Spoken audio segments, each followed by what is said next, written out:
Hello, welcome. This is Blockchain Bloom, the blockchain educator. I'm Matt Pink, and in today's video, I'm going to talk about that USDT Tether is losing its peg to the dollar and what's happening exactly, because it's a bit complicated, to be honest with you.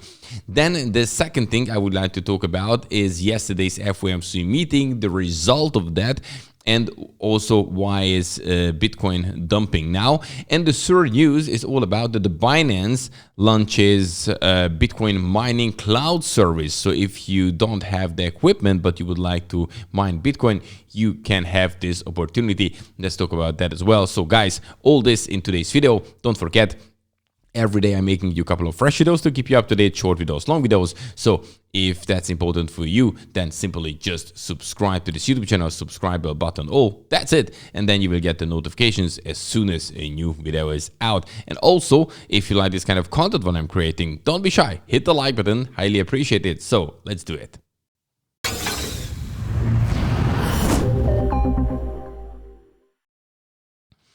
Okay, and for start, let's have a quick look at the market. But one sec, I just haven't opened coin market cap, what I usually do. So let's bring it up all the way here. Okay, I'm gonna be there in a second. Bear with me. Okay. Now share the screen. Okay, so we can see that Bitcoin is down about 4% in the last 24 hours. Ethereum 6% down. When we're looking at the market, Trust Wallet is the one which is going up 6%. KuCoin is up 3%, and Internet Computer 2%. But the rest is going down. Aave 11% down. Injective 11%. The Curve DAO token about 9%. These are the top three. These two, Aave and Curve, is related to this present situation to USDT losing its peg, but I'm going to talk about it in a second. Then we have here Bitcoin, and as we can see, we broke out of this falling wedge, which is definitely a bullish pattern, and we marked here definitely this 25,000 line, which is a pretty strong one. As you can see, we have been a couple of times here already. There was a turning point. This is which is working right now as a support, but it can easily happen that we go further down. For instance, all the way here, this would be another important one, the 200-day moving average around 23,000, couple of hundred.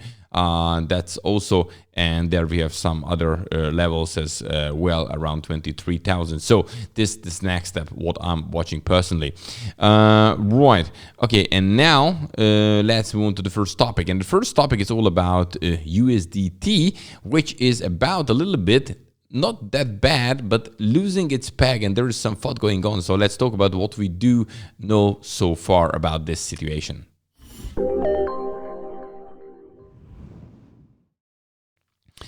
So we can see that for a couple of hours, USDT Tether, it's not really behaving too well, and there are some questions.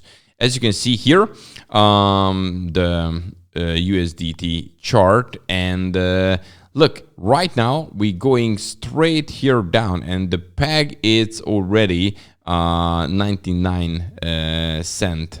So, well, when we're looking at the big picture, so you can see it how bad it looks. It's not as bad already, but there is clearly something going on. So we should talk about it. So what we do know so far.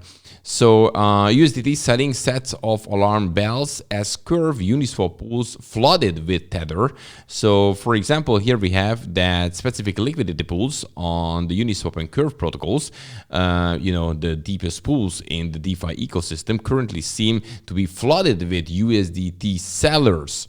So when sellers flood the market, it can cause rapid depeg. So this is what right now happening. Situation noted during the Silicon Valley Bank collapse, for example, when the well-regarded USDC stablecoin lost its peg. It went all the way down to 93 cents. As we can see, it's not that serious so far. According to Ren Kong, who's the Blockverse researcher, two major pools appear to susceptibly to significant selling pressure right now. So anyway, two of them having this selling pressure. Curve 3 pool, which holds 380 million USDT, USDC, and DAI, and Uniswap V3 USDC per slash USDT pool, which holds 75 million worth of USDC and USDT. And also, when we're looking at now this one, we can see that if, curve is going down and 331 million worth of curve is at risk of liquidation if the price drops 35%, but we are around now dropping 10%. The curve founder has borrowed $110 million worth of stablecoin against all curve, which is 50% of the circulating supply. And here it's also written down what's happening here step by step. Look, we had about 12 hours ago, a whale created a new address and deposited $52.5 million worth of USDC and borrowed $40 million worth of USDT on Aave Compound. Then started depositing 40 million USDT into Coinbase and Kraken about 6 hours ago. It's quite fresh here, as you can see, so it's not that big time difference. Okay, so then USDT started depegging.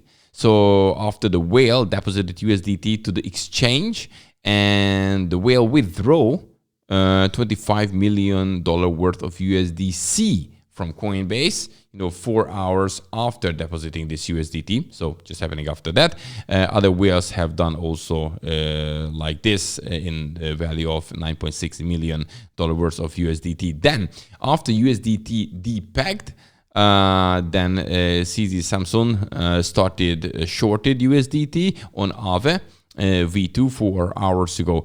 And, then this whale started to borrow USDC from Aave Compound and buy USDT for arbitrage after CZ Samsung started shorted USDT.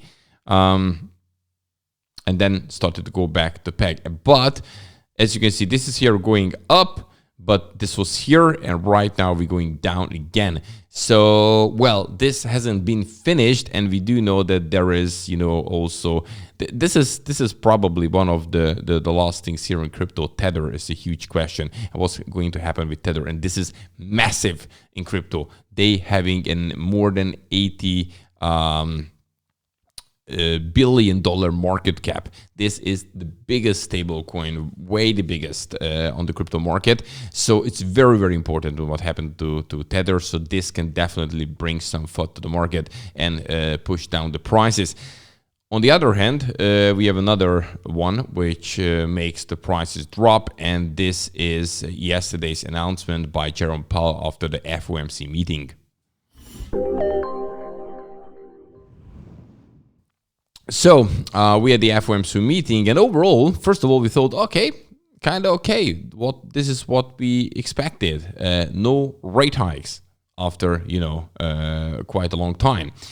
But then we had the press conference, and also always the press conference is the one which is probably the most important. If something happening what we expected, nothing special, then probably the market won't move. But after the press conference and during the press conference, we figured out that actually Jerome Powell is talking about the yes, now it's a pause, but they still fighting hard against inflation.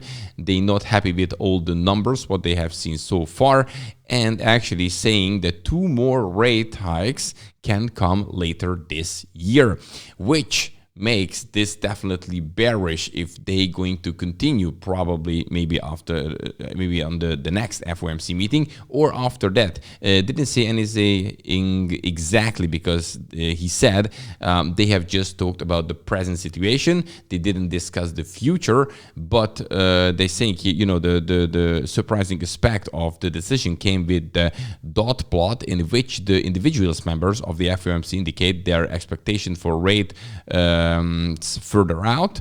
The dots moved decidedly upward, pushing the median expectation to a funds rate to 5.6 by the end of 2023. right? So which means further rate hikes are really likely, at least now it looks like, even that they posed. And this definitely was bad for Bitcoin as well. And of course, yeah, pretty much that's it. But also we have this kind of tether FUD going on. So these two together pushing right now down the market prices. Okay. And now the third thing, if you would like to mine Bitcoin, but you do not have the equipment, here is one solution for it.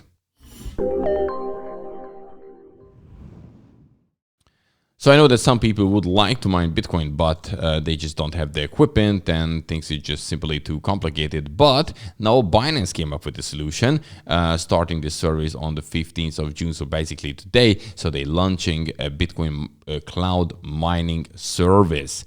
So users who are interested in Bitcoin mining, but lack of equipment, can subscribe to Binance cloud mining service and purchase basically hash rate. You know, Binance is currently selling 1 terahash per second for 10,728 US dollar. Why is this number $10? Wow, man, why did I say that? Okay, $10. Okay, good. My mistake. Apologize. Okay, so terahash per second. Okay, so which is split between hash rate and electricity cost. $1.17, as you can see it here, or actually $9. Say it 55. That's easier to say that. And basically, for each terahash purchase, user will be able to earn that amount of Bitcoin during the timeline, which is here about 180 days. Anyway, get into the details there because I didn't, dig deep here. I just wanted to, highlight this new service of Binance, not just because I want to support this service or something like that, but I just know that many people are looking for opportunities, and it's important to just know about these kind of things. Still, you can decide if it's something for you or not. Guys, that's it for today. Don't forget, every day I'm making you a couple of fresh videos to keep you up to date. So if that's important, then simply just subscribe. Also, hit the like button if you like this kind of content, what I'm creating. That's highly appreciated. See you in the next one. Have a good one. Bye-bye.